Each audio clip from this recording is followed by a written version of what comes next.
ঘটনা সূত্রপাত 1989 সালে চিত্তরের গ্রাম থেকে। মাঝরাতে একটা লোক তার ছোট ভাই ফ্যাজালকে ঘুম থেকে তুলে জঙ্গল পথে কারোর উদ্দেশ্যে রওনা দেয়। বেশ কিছুটা ভিতরে যাওয়ার পর লোকটা হঠাৎ দাঁড়িয়ে পড়ে। ভাই জিজ্ঞাসা করে, কি হলো, দাঁড়িয়ে পড়লে?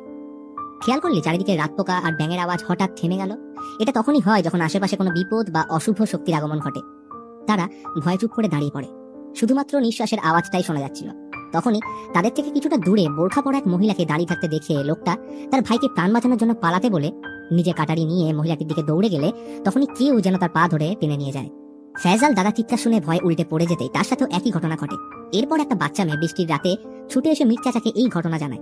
মীর চাচা শুনতেই একটা সাইকেল নিয়ে বেরিয়ে পড়লে বাচ্চাটাও বলে, আমিও যাব। সেই ভয়ঙ্কর রাতে দুজন রুদ্ধশ্বাসে জঙ্গল পথে